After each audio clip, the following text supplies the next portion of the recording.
usually when we talk about diagnosing a problem, there's this expectation of absolute clinical precision. Right. Yeah, like in a lab or something. Exactly. Yeah. Think about engineering or, I don't know, medicine. You break your arm, the x-ray shows that jagged white line, and the doctor just points and says, there it is. That's the break. It's obvious. Right. But then you step into the world of development economics, specifically looking at the structural failures of an underdeveloped economy. And suddenly that x-ray machine is it's completely broken. Yeah, you're looking at incredibly murky diagnostic waters. Exactly. And if you are sitting for the Indian Economic Service exams, or frankly, if you're just trying to understand why, trillions of dollars in foreign aid haven't fixed global poverty, you really have to be able to read these murky x-rays. You definitely do. Because you can't just parrot textbook lines about Rosenstein-Rodan's big push or write down some memorized definition of Amartya Sen's capability approach. No, the examiners will see right through that. Right. You actually need to understand the underlying invisible structural failures that keep entire nations trapped. So welcome to today's deep dive, where we are going to try and map out those exact invisible structures. And, the stakes here are astronomical. We are talking about the difference between a country lingering in generational poverty or, breaking through to actual industrial prosperity. Yeah, it's not just theory, it's real lives. Absolutely. And for anyone preparing for the IES General Economics Paper 2 at the master's level, the examiners are not looking for regurgitation of terms. They really want to see your ability to diagnose the illness and evaluate the historical cures. Which is why we're doing this deep dive. Exactly. I mean, look at the recent benchmarks. The 2025 paper explicitly asked candidates to briefly explain the big push theory, and then another section to contrast Sen's capability approach against a purely utilitarian GDP-obsessed metric. Wow, so they were really testing the whole spectrum. They are. To answer those effectively, you must grasp how all these classical theories fit together into one continuous sort of evolving argument about human progress. So we need to build this narrative from the ground floor up. My mission today is to try and translate these heavy academic theories into, real-world analogies so you can easily recall them in the exam room. Which is perfect because we need to start by looking straight into the abyss of the poverty trap. Let's do it. We hear this phrase thrown around a lot, right? The vicious circle of poverty. Mm-hmm. Where does the actual academic anatomy of this trap begin? Well, the foundational anatomy comes from Ragnar Nurks back in 1953. Okay, 1953. Right. And he coined a phrase that sounds, on its surface, almost absurdly simple. He literally stated, a country is poor because it is poor. I mean, that sounds like a riddle, or honestly, a typo in a textbook. I know, it sounds a bit silly at first. How is that a profound economic statement? Think of it as a statement of structural stagnation. Nurks was observing that low income actually generates the exact macroeconomic conditions that reproduce poverty itself. Oh, so it feeds on itself. Exactly. It's a self-reinforcing trap.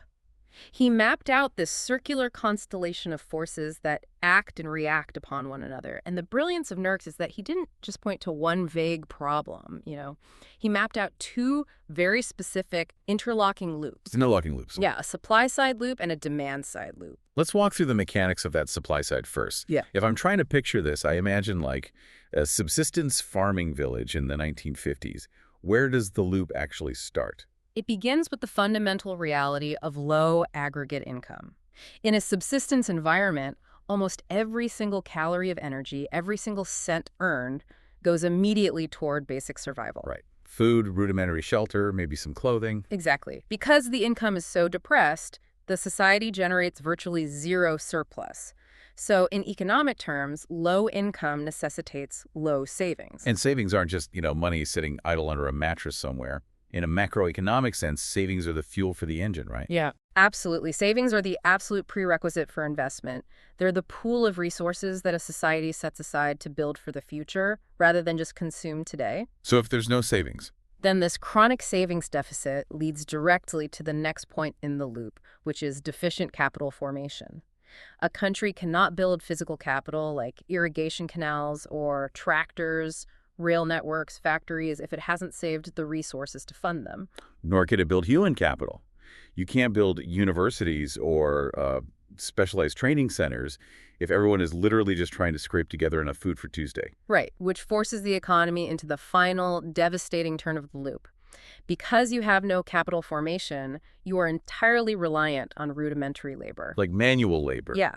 A farmer plowing a field by hand or a weaver using a manual loom can only produce a tiny fraction of what a mechanized worker can. Makes sense. So that means overall productivity remains staggeringly low. And because a worker's wage is ultimately tied to their productivity, that low output guarantees that their income remains low. Oh.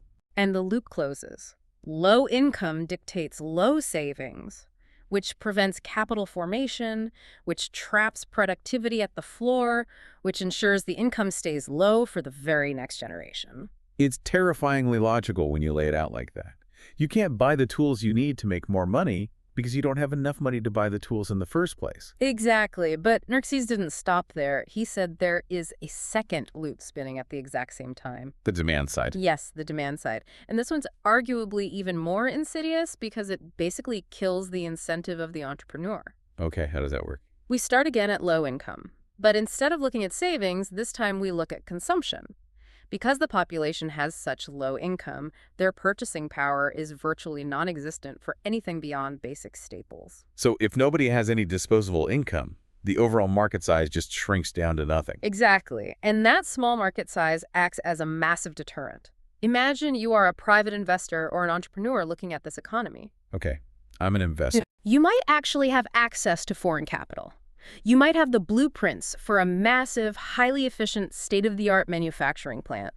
But you look around and realize that even if you produce thousands of cheap goods, the domestic population simply cannot afford to buy them. It's like trying to run a business in a ghost town. Even if I somehow secure the funding to build, let's say, the most spectacular high-tech shoe factory in the world, that's the supply side, right? If absolutely no one in the town has the money to buy a pair of shoes, I go bankrupt on day one. Exactly. So the market just cannot save itself because my factory will never even open. Your shoe factory never gets built, which means you never hire those workers, which means their productivity stays low and their income stays low. Oh. The demand-side failure completely reinforces the supply-side failure. They share the same anchor points of low income and low productivity. And what makes this diagnostic X-ray even murkier is that, well, these loops don't spin in a sterile laboratory environment. The source texts point out that there are massive amplifying pressures pushing down on this trap while it's already stuck in the mud. Yes, there are severe external constraints. Let's talk about the biological reality of this, because there is a very specific illustration in the notes regarding nutrition and human capital. Right, so Harvey Leibenstein formalized this dynamic through what is known as the efficiency wage theory. We often think of wages as a reward for work already done. Yeah. You work, you get paid. But in extreme poverty, the wage actually determines the capacity to work. If a worker is malnourished, their physical stamina and their cognitive development are fundamentally impaired. They literally can't work as hard. Exactly. And the sources cite a stark real-world data point from India's National Family Health Survey, the NFHS-5 from 2019 to 2021. What does the data reveal about the trap? It shows a direct correlation between childhood malnutrition and macroeconomic stagnation. States with incredibly high stunting rates, meaning children who are significantly shorter than the healthy median for their age due to chronic undernutrition, those states also exhibit the lowest per capita gross state domestic product. I think the example is Bihar, right? Yes. Bihar, for instance, recorded a stunting rate of around 42%. 42%. Yeah. That is almost half of an entire generation, physically and cognitively restricted, before they even enter the workforce. Right there, you see the biological manifestation of the poverty trap. If nearly half your future workforce cannot reach their full physical or cognitive potential, your human capital is decimated. The ceiling is just lowered permanently. Precisely. Your productivity ceiling is permanently lowered. You cannot simply import advanced technology and expect a malnourished population to rapidly adapt and operate it at high efficiency. So if we are stuck in this rut, and the population is growing, and everyone is trapped in this low productivity cycle, how do we break out? Because clearly, just tossing a small foreign aid grant at one town or building one single clinic isn't going to fix a multi-sectoral death spiral. You are touching on the exact realization that development economists hit in the mid-20th century. Piecemeal, incremental investments in a severely underdeveloped economy are just entirely swallowed up. Swallowed up. Yeah. And Harvey Leibenstein articulated this through his critical minimum effort thesis. Okay, I want to visualize this critical minimum effort. Is it just about needing a bigger pile of money? It is about overcoming the specific drag of population dynamics. Leibenstein observed that underdeveloped economies are caught in a Malthusian grip. Malthusian meaning population outgrowing resources. Right. So imagine an economy at a low-level equilibrium. A government or an aid agency injects a small amount of capital. Maybe they improve crop yields slightly in one specific region. Income rises just a tiny bit. I mean, that sounds like a good thing. People have slightly more to eat. It is a good thing for survival, certainly, but disastrous for structural economic growth. Because what happens when subsistence populations suddenly have a bit more food and slightly better sanitation? Oh, I see. The mortality rate drops. Exactly. People stop dying of easily preventable diseases, but the birth rate remains traditionally high, so suddenly you have a massive population boom. So the small increase in the size of the economic pie is instantly eaten up by the fact that there are way more people sitting at the table. The population growth outpaces the income growth. The per capita income, the slice of the pie each individual gets, is dragged right back down to the subsistence floor. The trap snaps shut again. The small investment achieved nothing structurally. It's less like a rocket trying to achieve escape velocity and more like trying to outrun a treadmill. Like, if I walk at 3 miles an hour, but the treadmill of population growth is moving at 4 miles an hour, I'm going backward. That's a great way to put it. It doesn't matter if I increase my speed to 3.5 miles an hour. I am still losing ground. I must suddenly sprint at 5 miles an hour just to gain a single inch of forward momentum. And that sprint is the critical minimum effort. The initial investment injection, the growth stimuli, must be massive enough to leap over that demographic drag. You have to raise incomes so rapidly and so significantly that it fundamentally alters societal behaviors, including eventually lowering the birth rate before the population growth can swallow the gains. But Leibenstein also warned that just throwing massive amounts of capital at the problem isn't enough if the society's actual institutions are broken, right? He introduced a term that the sources highlight, X inefficiency. Yes, X inefficiency. What exactly does the X stand for, and how does it differ from, normal inefficiency? The X basically stands for the unknown internal factors within a firm or an organization. In classical economics, we usually diagnose allocative inefficiency. That happens when resources are just in the wrong place in the broader market, like a monopoly restricting supply to keep prices artificially high. So the market structure is flawed. Right. So allocative means the money or the raw materials are physically being sent to the wrong industries. What is X inefficiency? X inefficiency happens entirely inside the walls of the factory or the firm, even if the resources were allocated perfectly. Inside the firm. Yes. It describes productivity losses due to human behavior. It is motivational slack, managerial inertia, and an absolute lack of competitive pressure. Oh, I see. So if I run the only cement factory in a 500-mile radius, because the roads are too terrible for competitors to reach my town, I have zero incentive to innovate. None at all. I don't need to upgrade my machinery. I don't need to train my workers properly. And I can just, take a 3-hour lunch break every day. Exactly. Your enterprise is operating well below its actual production frontier, not because you lack capital, but because you lack the motivation and the pressure to be efficient. Leibenstein argued that underdeveloped economies are riddled with this X inefficiency. So your sprint on the treadmill can't just be buying more machines. It must involve institutional reform, creating competitive markets, and shifting the entire managerial culture. Okay, so Nurksey tells us we are trapped in a circle of low demand and low supply. Leibenstein tells us we need a massive, coordinated sprint to outrun population growth and internal laziness.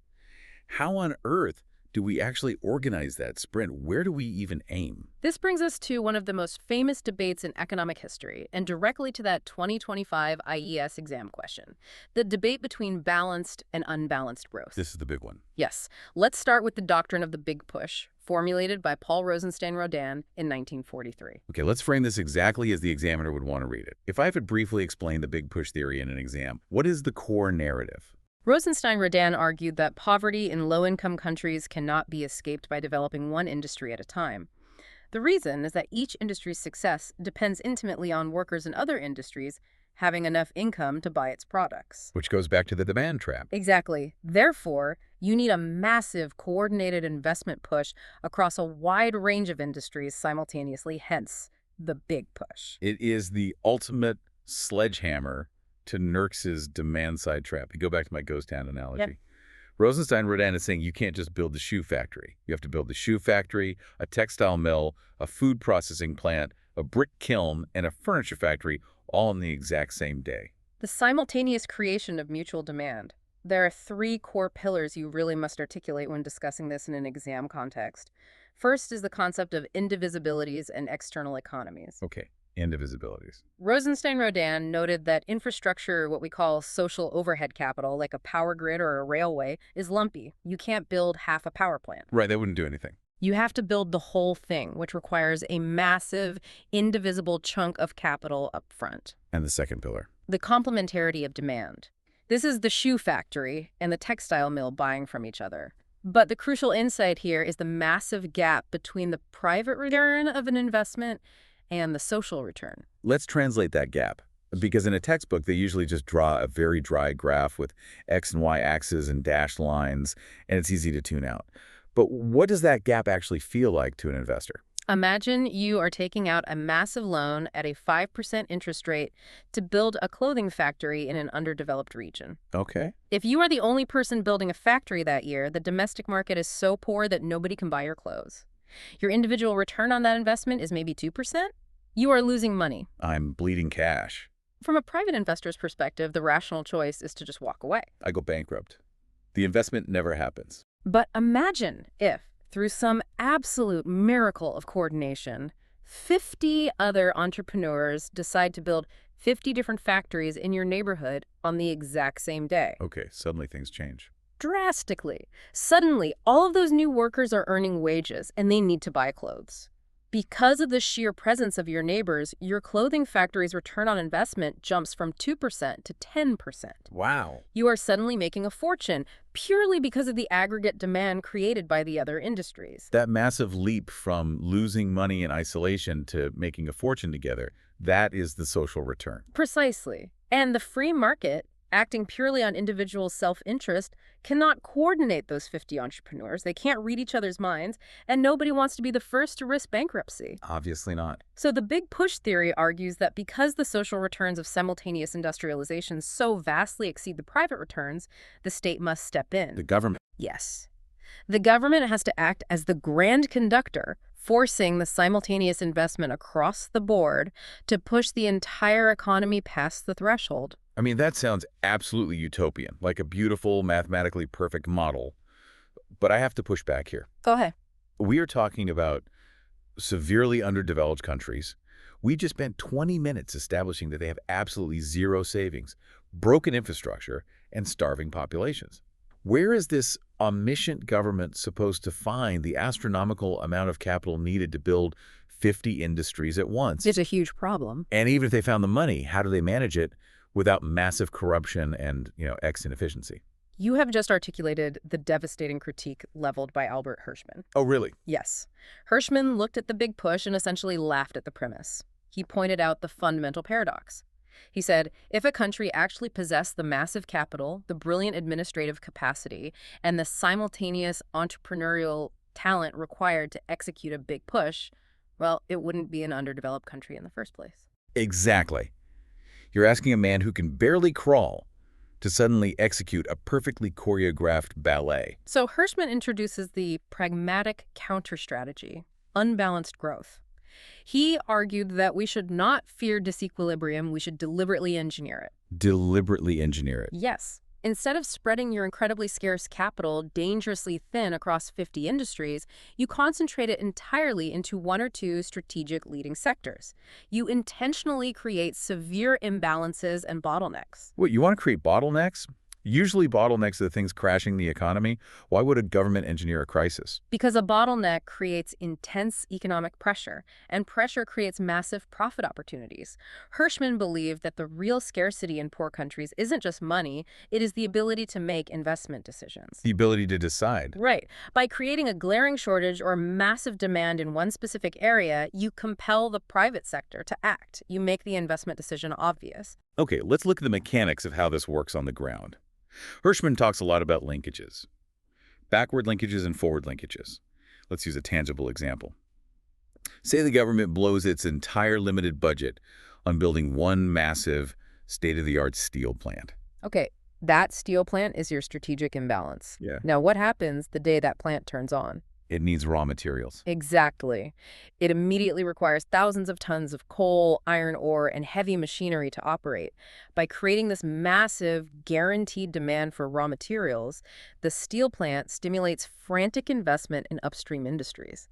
This is a backward linkage. I see. So the private entrepreneurs who are, too scared to invest before suddenly look at the steel plant and say, well, they're desperate for iron ore and they have cash to pay for it. The market risk is gone. Let's open an iron mine tomorrow. Yes. The government didn't have to build the mine. They just created the demand that pulled the private sector into doing it. That's brilliant. And then you have the forward linkages. Right. Once that massive plant is fully operational, it starts flooding the domestic market with cheap, high-quality steel. This output becomes a highly attractive input for downstream industries. So another group of entrepreneurs looks at the cheap steel and says, we can finally afford to manufacture washing machines or build commercial tractors. The output of this steel plant induces the creation of the manufacturing sector. Exactly. The strategic industry acts as a propulsive engine, dragging the rest of the economy forward through these linkage effects. Now, this brings up a crucial sequencing question for policymakers, one that frequently appears on exams. Oh, let's hear it. Do you invest your scarce capital in social overhead capital, the infrastructure, or directly productive activities, the actual factories? So if I'm the government and I only have $1 million, I have a choice. I either build a beautiful paved highway that leads into the wilderness and pray a factory opens next to it, or I let the factories build themselves in the mud and wait for the owners to start screaming for a highway. Which one actually works? Hirschman theorized that both sequences work, but they generate different types of pressure. The first sequence is development via excess capacity. This is your highway into the wilderness. All right. The government overbuilds infrastructure. For a while, it just sits empty. But eventually, private enterprise realizes that transport costs are near zero, and the infrastructure induces the creation of factories. The classic, if you build it, they will come approach. But what is the alternative? Development via shortages. The government entirely ignores the roads and encourages private citizens to build factories first. The directly productive activities boom. But very quickly, the factories realize they can't get their goods to the port because the mud roads are impassable. The power grid constantly blacks out. Which creates a massive bottleneck. The factory owners are losing money every day. The trucks are stuck in the mud. Precisely. And that bottleneck creates immense, irresistible political and economic pressure. The factory owners will either violently lobby the government to build the road, or they will pool their own profits and build the road themselves. Wow. So the shortage induced the infrastructure investment. Exactly. Hirschman argued that this jagged back-and-forth chain of disequilibria is actually how historical development happens in the real world. It makes so much practical sense. It acknowledges human nature and the reality of scarce resources. Let's look at the real-world application from the text. India's IT sector boom in Bengaluru. This wasn't a coordinated big push. This was pure, unbalanced growth. A textbook illustration. In the late 20th century, India did not wait to simultaneously fix its massive agricultural deficits, its heavy manufacturing, and its rural infrastructure all at once. Instead, the IT sector in Bengaluru emerged as a hyper-concentrated growth pole. It was a massive strategic imbalance. And the linkage effects must have been staggering. They reshaped the entire subcontinent's economic geography. Look at the backward linkages.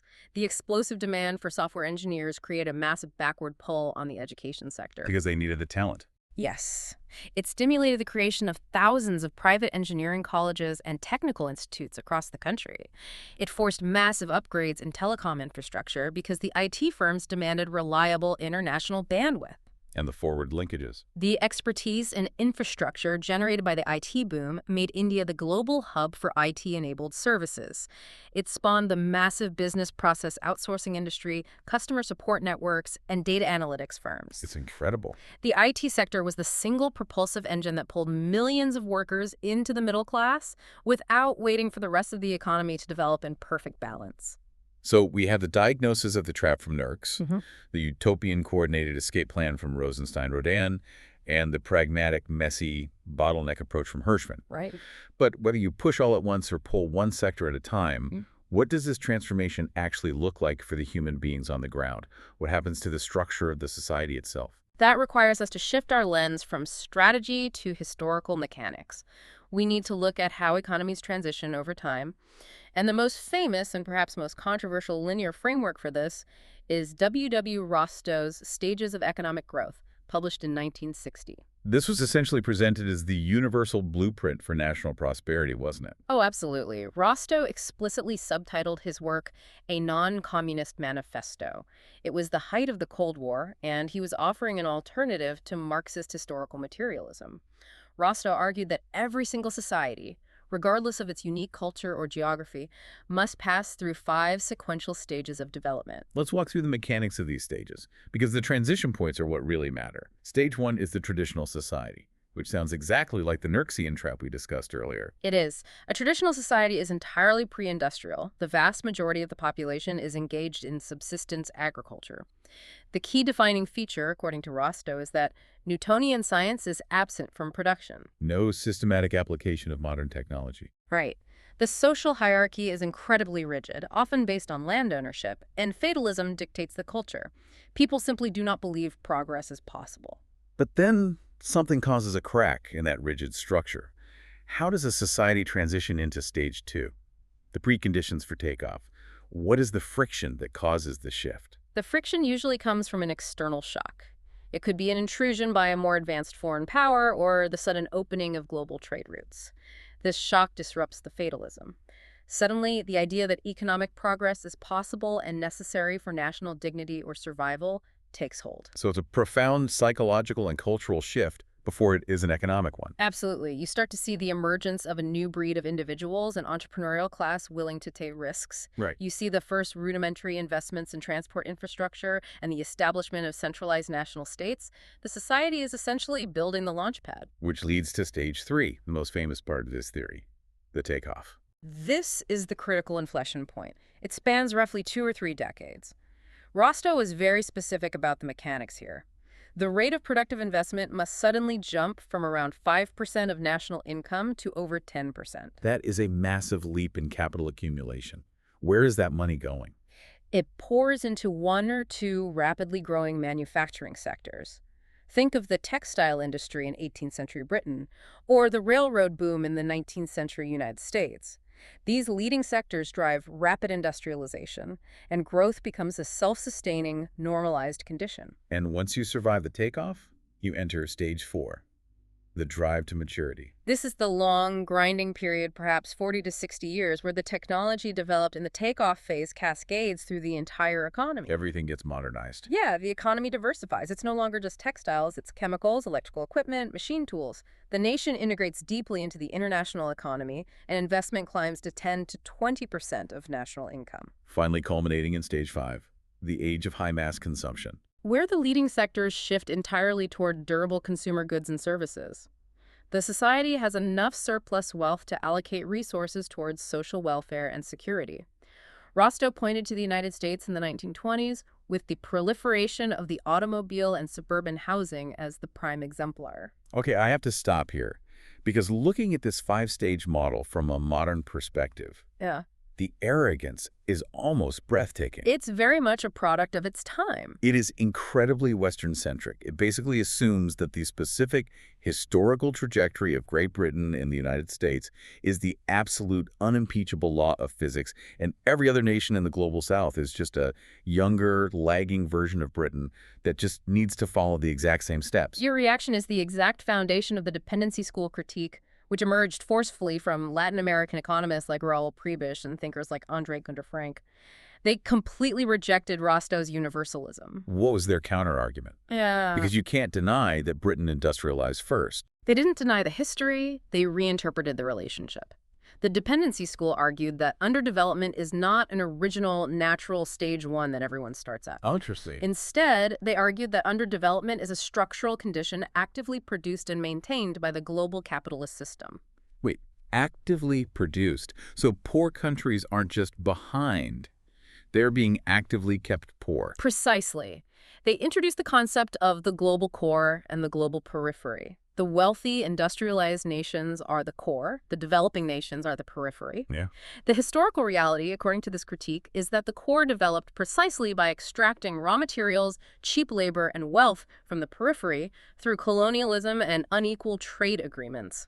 So when Britain was in its takeoff stage, building its massive textile mills, it wasn't doing it in a vacuum. It was actively dismantling the indigenous textile industries in India through the East India Company, forcing India to export raw cotton at dirt-cheap prices, and then forcing India to buy back the finished British cloth. Exactly. That is what Andre Gunder Frank famously called the development of underdevelopment.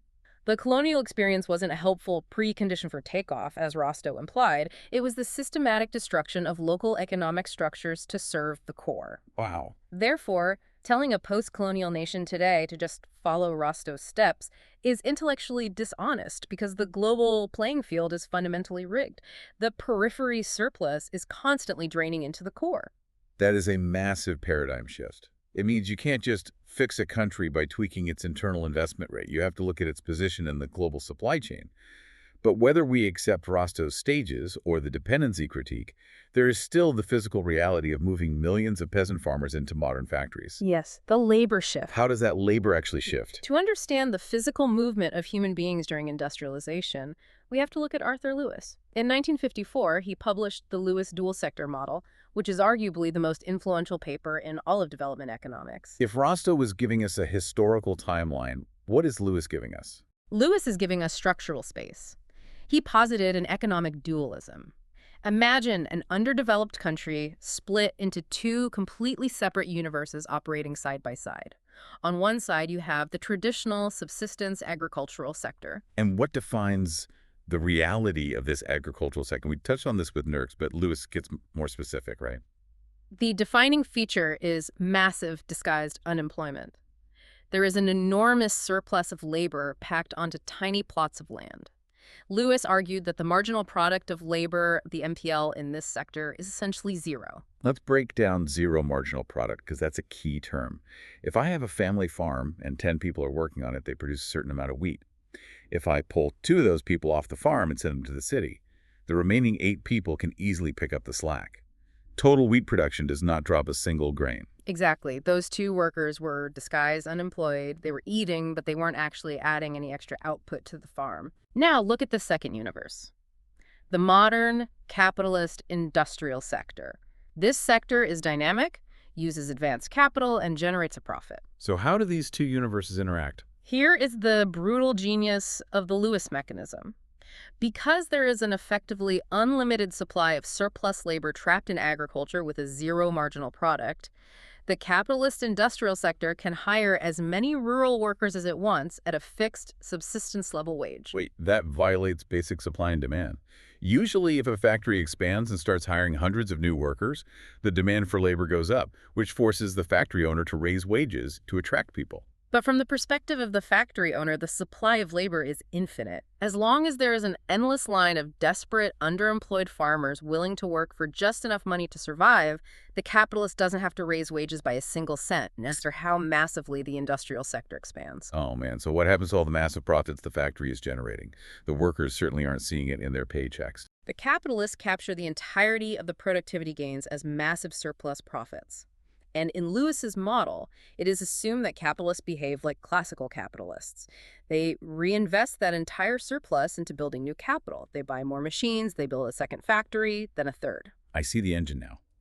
The zero productivity farmers provide the cheap labor. The factories make massive profits because wages are artificially flat. Those profits build more factories, which pull even more surplus farmers out of the countryside. Yeah. It's a self-sustaining cycle of capital accumulation. It is the ultimate engine of rapid industrialization, but it cannot run forever. Eventually, you drain so many people out of the countryside that you run out of surplus labor. The disguised unemployment disappears. Because now, if the factory wants to hire another farmer, pulling that farmer off the land actually causes wheat production to drop. The farmer is suddenly valuable. Precisely. The marginal product of labor in agriculture rises above zero. To attract that valuable farmer into the city, the factory owner finally has to offer a higher wage. This moment is the holy grail of development economics, the Lewis turning point. The moment the era of unlimited cheap labor ends. Yes. When a country hits the Lewis turning point, Wages across the entire economy suddenly start to surge upward. The dual economy dissolves, and the nation integrates into a single modern labor market where wages are determined by actual productivity. We have actually witnessed this in our lifetimes, haven't we? The entire East Asian miracle was built on this exact mechanism. Absolutely. Post-war, South Korea and Taiwan expertly managed this exact transition, absorbing rural labor into export-oriented manufacturing while reinvesting the surplus. But the most consequential event was China hitting its Lewis turning point around 2010. Oh, that changed everything. It really did.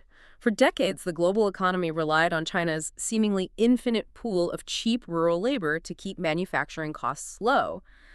When that pool finally dried up, Chinese wages skyrocketed, shifting the entire dynamic of global supply chains. Companies had to scramble to Vietnam, Bangladesh, and India in search of the next pool of surplus labor. But as elegant as the Lewis model is, I have to point out a massive logical flaw in it. What's that? If you move millions of farmers to the city to work in factories, who is growing the food to feed the factory workers? You have just stumbled upon the exact blind spot that Gustav Ranis and John Fay identified in 1961. Lewis essentially treated the agricultural sector as a passive holding pen for cheap labor. He ignored the fact that the industrial sector is entirely dependent on the agricultural sector for food. If you ignore the food supply, millions of factory workers starve. How did the Ranis-Fay model fix this? They introduced a three-phase dynamic. Phase 1 is identical to Lewis. You transfer the zero MPL labor, industrial wages stay flat, and the capitalist reinvests the surplus. But then they introduce Phase 2, the commercialization phase. What happens in Phase 2? You have drained enough people from the farm that the marginal product of labor is no longer zero, though it is still lower than the factory wage. If you continue to pull workers into the city now, total agricultural output actually starts to drop. So food production is falling, but you have a massive growing population of urban factory workers who rely entirely on buying food at the market. That means a massive supply shortage. Food prices are going to spike. Exactly. And when food prices spike, the terms of trade turn violently against the industrial sector. Think about the factory owner. They suddenly have to pay their workers significantly higher nominal wages. Because the workers are demanding it. Not because the workers are more productive, but simply because the workers need more money just to afford the inflated price of rice and bread so they don't starve. But if the factory owner is forced to spend all their cash paying higher wages just to cover food inflation, their surplus profits are wiped out. And if the profits are wiped out, the investment stops. The factories stop expanding. The entire engine of structural transformation stalls out, leading to urban unemployment and stagflation. That's a disaster. It is. Ranis and Fay proved a monumental point for development policy. You cannot ignore agriculture. You must simultaneously invest in agricultural productivity, better seeds, fertilizers, tractors, so that the remaining farmers can produce a massive surplus of food to feed the growing cities. You have to keep food prices cheap so that industrial profits stay high. That is a brilliant correction to Lewis. So we've diagnosed the trap, we've debated the strategies, and we've watched the labor shift from farm to factory. We've covered a lot of ground. But this brings up a massive philosophical question. Once a country goes through all this structural transformation, how do we even measure if it worked? Is simply tracking the gross domestic product enough? This brings us to the final critical pillar of the IES syllabus, the concepts and measurement of economic development. For decades, the global consensus relied almost entirely on a utilitarian welfarist approach. The belief was simple: maximize aggregate utility, which in practical terms meant maximizing GDP per capita. If the total economic pie is growing, the country is developing. But GDP per capita is just an average. It hides all the sins of reality. If a country has 10 billionaires and 10 million starving peasants, the average GDP per capita might look fantastic on paper, but the reality is a nightmare. Precisely. GDP measures the accumulation of commodities, but it tells you absolutely nothing about the distribution of wealth, the quality of life, environmental degradation, or political freedom. This profound dissatisfaction with GDP led to the emergence of multidimensional poverty measurements. And the towering figure in this revolution is Nobel laureate Amartya Sen. Sen's capability approach. This was specifically highlighted in the 2025 exams. How did Sen completely flip the script on how we measure human progress? Sen argued that development should not be seen as the accumulation of wealth, but as the expansion of human freedom.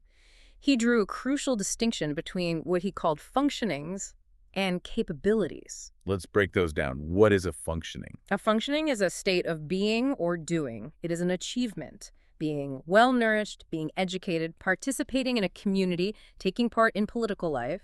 These are functionings. Okay, so if a functioning is what you actually achieve, what is a capability? A capability is the freedom to achieve those functionings. Huh. It is the real substantive opportunity you have to choose the life you have reason to value. Let me try an analogy to see if I grasp this distinction. Imagine two men who are both currently starving.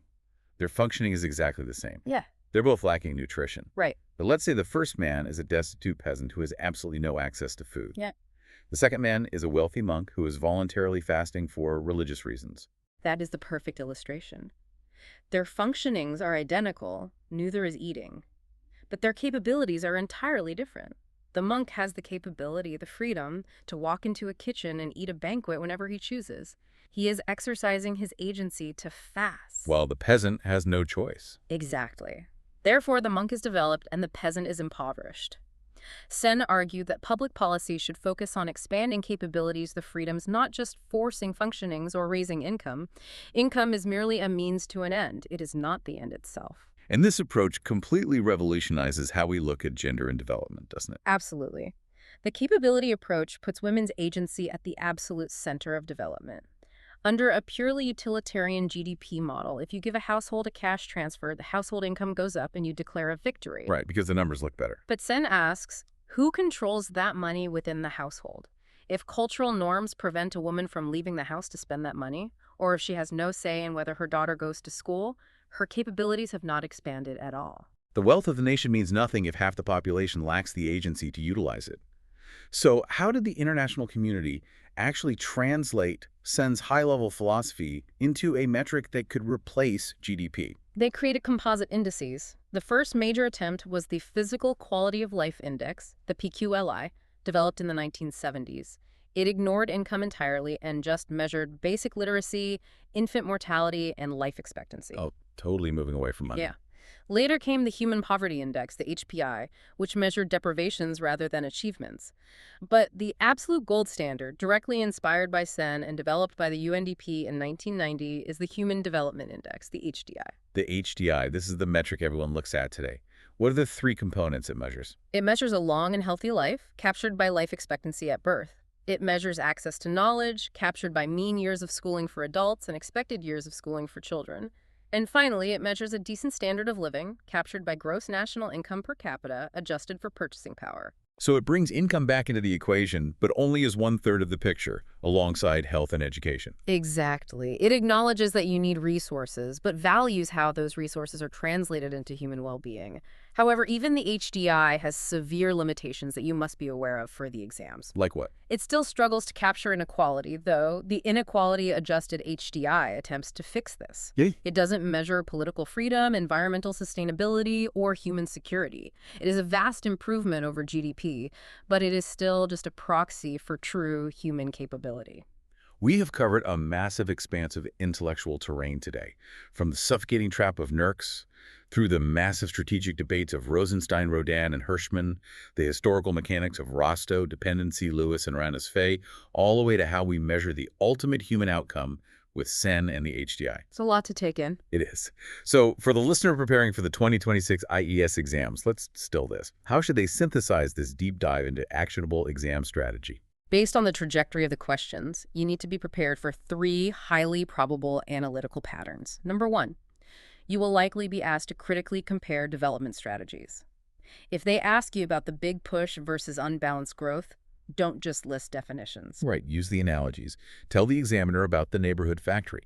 Explain how Rosenstein-Rodan requires the state to coordinate 50 factories at once to capture the social return. Then, contrast it with Hirschman's pragmatic approach. Tell the story of the steel plant creating backward and forward linkages. Yes. Explain how creating bottlenecks and social overhead capital forces private enterprise to act. Now, pattern number 2. Evaluating structural labor transitions. You will almost certainly need to compare the foundational mechanics of the Lewis model against the Ranus-Fay model. For this one, tell the story of the farmer. Explain Lewis's engine of fixed subsistence wages and massive capitalist reinvestment. but then aggressively pivot to the Rosenstein-Rodan critique. Point out that the factory workers have to eat. That's the key. Explain how the commercialization phase and spiking food prices will destroy industrial profits if the government fails to invest in the agricultural surplus. Exactly. And finally, pattern number 3, critiquing development metrics and philosophies. You need to be able to contrast the utilitarian GDP approach with Sen's capability approach. Use the starving peasant versus the fasting monk analogy. Demonstrate that you understand the difference between a functioning and a capability, and emphasize how this framework elevates women's agency in multidimensional poverty over simple cash accumulation. And if you discuss the components of the HDI, be sure to list its limitations regarding inequality and political freedom. If you can articulate those narratives, you aren't just memorizing economics, you are demonstrating mastery of the structural mechanics of development. That is an incredible roadmap for revision. But before we sign off, I want to leave you, the listener, with one final provocative thought. Something that takes all these classical theories we just discussed and crashes them into the reality of the 21st century. What are you thinking? Think about the engine of development we spent so much time on. The Lewis model, Rosenstein-Rodan, the East Asian miracle, they all rely on one fundamental mechanism: mass industrialization absorbing a massive pool of cheap human labor. Right. The zero productivity farmer moving to the factory floor is the essential fuel for capital accumulation. But look at the world today. We are entering an era of artificial intelligence, advanced robotics, and dark factories that require almost zero human intervention. Capital can increasingly replace labor entirely. That is terrifying from a developmental standpoint. Exactly. If global supply chains no longer need cheap human labor, does the Lewis turning point even exist anymore for developing nations in Africa or South Asia? If a Western corporation can build a fully automated robotics plant in Ohio cheaper than hiring 1,000 workers in a developing country, the entire mechanism of structural transformation breaks down. Are we entering a world where massive surplus populations are no longer a developmental asset to be absorbed, but a permanent, unresolvable crisis? It implies we might need entirely new models of economic development that haven't even been written yet. It is something to seriously mull over as you study these classical models. History gives us the foundation, but the future might require an entirely new architecture. Thank you so much for joining us on this deep dive. Keep questioning the consensus, keep applying these historical frameworks to the rapidly changing world around you, and we will see you next time. And remember, as you navigate this diagnostic landscape, sometimes the X-ray machine really is just broken.